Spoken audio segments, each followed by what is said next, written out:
Okay, my long-awaited Radtel RT910B is here. Let me get the package opened up. Be right back. Okay, it comes in the basic Radtel box. This one's squished a little bit. There's the label. It tells us 910B. Bluetooth. Also got a Bluetooth version. High-low power selection. Looks like most of any other Radtel box, but maybe a little more print on this one. So what do we got? We have an owner's manual. Looks like we have an antenna. Definitely looks like a 2-meter 441. We got a power block, USB cable, belt clip.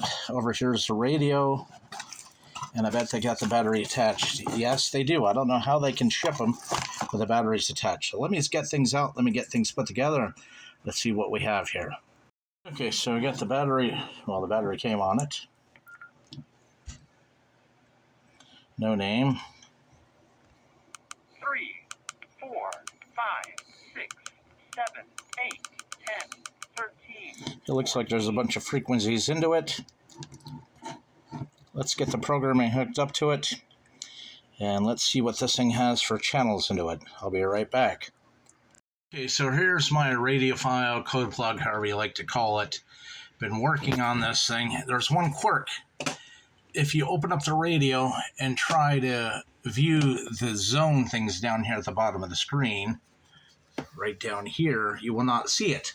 What you need to do is go to Edit, go to Channel Information, and then the zones will appear. But you can't label the zones. They're just 1 through 15. Oh, it's 44, 50%. It's writing to the radio. And the good thing about this radio, unlike the RT880, it doesn't use a USB. It uses a Kenwood 2-style pin plug. So, there's a Killington 88 repeater. Okay, what I found on this thing is, if you go into the menu and go to menu 10, you got zones.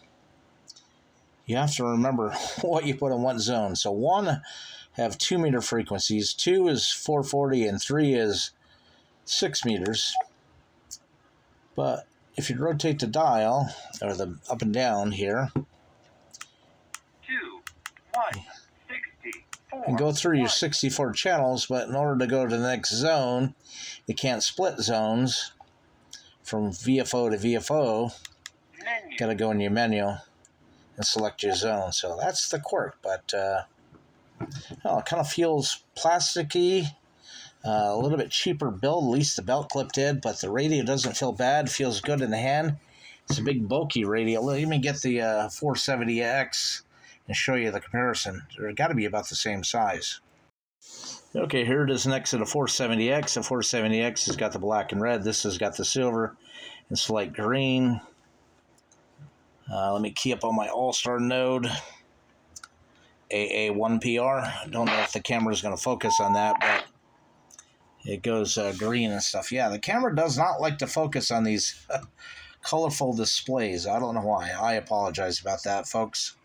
Another thing I searched the box for is a wrist strap. There's no wrist strap with the 910B. It's like, okay, they give me a belt clip, they give me a hole up here and here for it, but no wrist strap. What's up with that? You know? I like to use wrist straps. I don't know if you do, but anyways.